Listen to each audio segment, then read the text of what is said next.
Hello guys, good morning. Welcome back to our YouTube channel Maths Tutorial by Divesh sir. This is NCERT chapter exercise chapter number 5.1. हम लोग पिछले class में 1 से लेके 16 तक कर चुके हैं. आप आई बटन से चेक कर सकते हो. पूरा डिटेल सोल्यूशन है 1 से लेके 16 तक. सो आज के क्लास में हम लोग पढ़ेंगे क्वेश्चन नंबर 17 से लेके क्वेश्चन नंबर 20 तक करेंगे. So stay with me. Let's start. Find the relationship between a and b so that the function f defined by f of x is equal to ax plus 1 if x less than or equal to 3, bx plus 3 if x greater than 3 is continuous at x is equal to 3. तो हमें question में बोल दिया है कि ये function continuous है. आपको बस अननोन चीज़ें फाइंड आउट करना है. अननोन चीज़ें क्या है? a और b है. तो कंटिन्यूस है तो कहाँ पे है? 3 में है. तो हमने 3 ड्रॉ किया नंबर लाइन में 3, इसके आगे वाला 3 प्लस, पीछे वाला 3 माइनस. आगे के लिए फंक्शन 3 ग्रेटर देन 3 के लिए फंक्शन हो जाएगा bx प्लस 3, पीछे के लिए फंक्शन हो जाएगा हमारा ax प्लस 1. अगर सीधी सी बात है यहाँ पे f कंटिन्यूस है तो limit expanse to 3 plus F X is equal to limit expanse to 3 minus F X is equal to F of 3. मतलब left hand limit is equal to right hand limit is equal to F of 3 हो जाता है. सो पहले ढूंढ लेते हैं क्या क्या है. Limit expanse to 3 plus F X, 3 plus F X मतलब डालेंगे बी एक्स प्लस 3. तो limit expanse to 3 plus B X plus 3. तो यहाँ पे x की जगह 3 डालेंगे, दैट इज़ हो जाएगा 3b प्लस 3. सो ये पहला. Limit expanse to 3 minus F of X, 3 minus के लिए एफ ऑफ एक्स हमारा है ax प्लस 1, ax प्लस 1. अब x की जगह 3 डालेंगे, दैट इज़ हो जाएगा 3a प्लस 1. क्योंकि हमने बोल दिया कि ये कंटिन्यूस है, इसका मतलब ये दोनों सेम है, ये दोनों सेम है. That is 3b plus 3 is equal to 3a plus 1. और इसे सिंप्लीफाई करेंगे तो हमें मिल जाएगा 3a is equal to 3b plus 2 और a इज इक्वल टू मिल जाएगा b प्लस 2/3. 3 डिवाइड कर लेते हैं. तो ये हो गया हमारा relation between a and b. So next question move करते हैं. For what value of lambda is the function defined by f of x lambda x q minus 2x x less than or equal to 0 x greater than 0 के लिए हमारा function है 4x plus 1 continuous at x is equal to 0 and what about at x is equal to 1. तो यहाँ पे 2 case दिया है. एक x इज इक्वल टू 0 में फाइंड आउट करो और x इज इक्वल टू 1 में फाइंड आउट करना है लैम्डा की वैल्यू. तो पहले हम करते हैं 0 में. तो यहाँ पे हमने लिखा 0, उसके आगे वाला 0 प्लस, पीछे वाला 0 माइनस. तो 0 प्लस के लिए फंक्शन हो जाएगा 4x प्लस 1, ये x स्क्वायर है. और 0 माइनस के लिए फंक्शन हो जाएगा lambda X square minus 2x. तो अगर कंटिन्यूस है तो हमें पूरा चीज़ बताना पड़ेगा. That is F of 0 is equal to left hand limit is equal to right hand limit. तो एफ ऑफ 0 पहले फाइंड आउट कर लेते हैं. एफ ऑफ 0 हो जाएगा F of x is equal to 0 में एफ ऑफ एक्स ये है तो यहाँ पे पुट करते हैं. That is lambda X square minus 2x. तो 0 जैसे ही पुट करेंगे x की जगह 0 आएगा. 0 minus 0 that is 0 into lambda 0. तो क्लियर हो गया कि एफ ऑफ 0 क्या है बताओ? 0. अब limit expanse to 0 plus F X, 0 plus F X के लिए हमारा है 4x प्लस 1.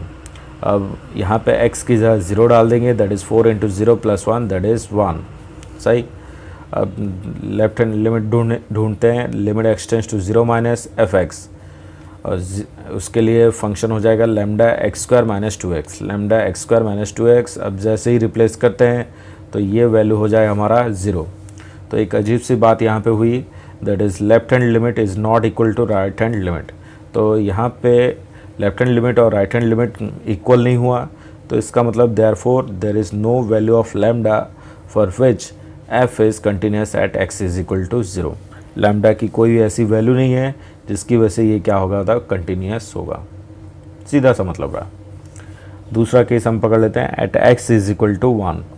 तो यहाँ पे तो ऑलरेडी 0 है, हम यहाँ पे आगे कहीं पे 1 लिया. 0 से प्लस वाला जो है सारे फंक्शन क्या है बताओ? 4x प्लस 1 है. तो 1 प्लस के लिए भी उतना, 1 माइनस के लिए भी उतना, और f ऑफ 1 के लिए फंक्शन भी उतना. That is 4x plus 1. तो x की जगह 1 पुट करेंगे तो हमारा आंसर हो जाएगा 5. अब limit expanse to 1 f of x put करते हैं तो लिमिट एक्स टेंस टू 1, क्योंकि यहाँ पे 1 + 1 माइनस करने की ज़रूरत नहीं क्योंकि दोनों फंक्शन सेम है, तो डायरेक्ट कर सकते हैं। Limit x tends to 1, 4x + 1, तो 4 × 1 + 1 दैट इज़ 5। तो यहाँ पे f(1) is equal to limit x tends to 1 fx हो गया। तो ये तो कंटिन्यूस हो गया, लैम्डा की कोई भी वैल्यू लो, ये हमेशा क्या हो रहा है बता, कंटिन्यूस हो रहा है ना, क्योंकि यहाँ पे लैम्डा आ ही नहीं रहा है। तो इसका मतलब हम बोल सकते हैं therefore any value of lambda f is continuous at x is equal to 1। Next question, question number 19, show that the function defined by gx x minus greatest integer of x is discontinuous at all integral point where x greatest integer of x is the greatest integer less than और equal to x, इसको ये बोलते हैं। तो हमें बताना है कि ये जो फंक्शन है वो डिसकंटिन्यूस एट इंटीग्रल पॉइंट है, इतना दिमाग में रखना है। तो हमारा फंक्शन हो गया gx is equal to x minus greatest integer of x। तो हमें लेने के लिए बोला है कि integral point, let n be an integer. अगर n इंटीजर हो जाता है तो यहाँ पे ये greatest integer of n that is n minus n simple हो जाएगा 0। अब याद करो ग्रेटेस्ट इंटीजर में हम लोग क्या करते थे, दैट इज़ 2.3 का ग्रेटेस्ट इंटीजर दैट इज़ 2 होता था, पीछे वाला इंटीजर है ना, 2.4 का 2, लेकिन 2 का भी 2। तो यहाँ पे तो हमने इंटीजर लिया है तो उसका आंसर इंटीजर ही होगा या नहीं, तो इसका मतलब हो जाएगा ये वैल्यू 0 हो गया।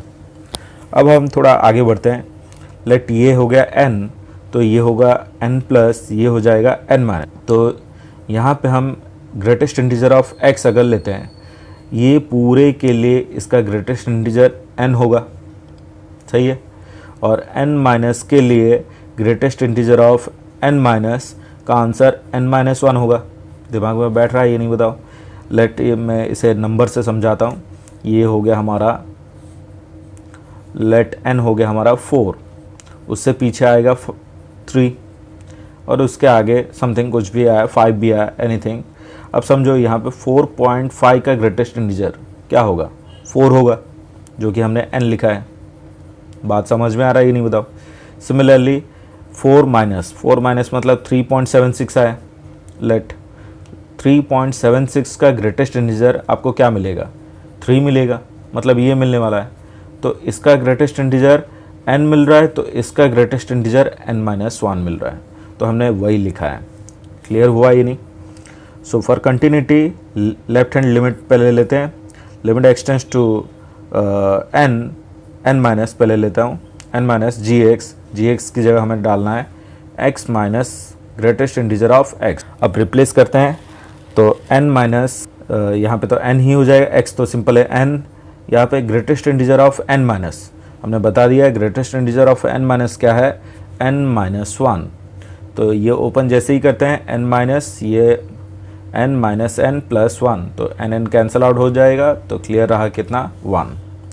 अब राइट हैंड लिमिट देखते हैं, limit extends to n plus gx का फंक्शन जो है वो x minus greatest integer of x है, और अगर यहाँ पे पुट करते हैं तो n, इसका n प्लस का ग्रेटेस्ट इंटीजर हमने बता दिया है कितना है बताओ, n। तो n माइनस n कितना हो गया, 0। तो यहाँ से क्लियर हो रहा है कि left hand limit not equal to right hand limit. तो क्लियर हो गया कि f is not continuous at x is equal to n। n में वो कंटिन्यूस नहीं है, मतलब n मतलब क्या था, इंटीजर। तो यहाँ पे जैसे बोला कि ऑल इंटीजर में वो डिसकंटिन्यूस है। Next question, is the function defined by f x square minus sine x plus 5 continuous at x is equal to pi. तो हमारा फंक्शन है f of x is equal to x square minus sine x plus pi. तो at x is equal to pi, तो F of पाई हो जाएगा, x की जगह हमें रिप्लेस करना है pi square minus sign pi plus 5। तो पाई स्क्वायर को पाई स्क्वायर रखा, साइन पाई की वैल्यू 0 प्लस 5, तो पाई स्क्वायर प्लस 5 हो गया। अब लिमिट में पुट करते हैं, तो लिमिट के लिए जो जब भी साइन एक्स कॉस एक्स ये सब इन्वॉल्व हो तो हमें ये मेथड करना बेटर रहता है। Limit x tends to pi f of x is equal to limit x tends to pi x square minus sine x plus 5। तो एक्स को रिप्लेस करो पाई प्लस एच, ये पाई दिया है तो उसको रिप्लेस करो पाई प्लस एच। हमें पता है एज एक्स टेंस टू पाई अगर ये पाई हो जाएगा तो पाई पाई कैंसिल आउट, तो h टेंस टू क्या हो जाएगा 0। तो कोशिश करो कि h टेंस टू 0 लाने के लिए। तो लिमिट h टेंस टू 0, तो ये x की जगह हम लोग लिख सकते हैं पाई प्लस h का whole square minus sine x की जगह अगेन लिख सकते हैं पाई प्लस h, और फाई को फाई रखा। अब रिप्लेस करते हैं, h तो 0 है तो यहाँ पे 0 डाल सकते हैं, दैट इज़ पाई स्क्वायर हो जाएगा। ये लिमिट यहाँ पे पुट कर लेते हैं, that is limit h tends to 0 sine pi plus h plus 5। अब ये साइन c प्लस डी का फॉर्मूला डाल देते हैं, sine c into cos D plus cos c into sine D, है ना। तो ये तो पाई स्क्वायर हो गया, limit sine pi cos h और कॉस पाई साइन h। अब h यहाँ पे वैल्यू रिप्लेस करते हैं, तो h अगर 0 हो जाता है, कॉस 0 की वैल्यू 1 होता है, तो sine pi into 1 minus cos pi की वैल्यू -1 है और साइन h यहाँ पे 0। तो जैसे ही रिप्लेस करते हैं साइन पाई की वैल्यू 0 इंटू 1 0, तो ये पूरा सेगमेंट 0 हो गया, तो सिंपल बचा 5। तो पाई स्क्वायर प्लस 5 हो गया आंसर। तो हमने देख लिया कि पाई एफ ऑफ पाई जितना limit x tends to pi f x भी उतना। तो सीधा सा मतलब रहा therefore the function is continuous at x is equal to pi. So आज के लिए इतना ही। अगर आपको कुछ डाउट हो तो मेरे व्हाट्सएप नंबर पे मैसेज कर सकते हो, दैट इज़ 9510509053, या फिर कमेंट बॉक्स में कमेंट करके बता सकते हो। नेक्स्ट क्लास में हम लोग इसके आगे वाले क्वेश्चंस देखेंगे।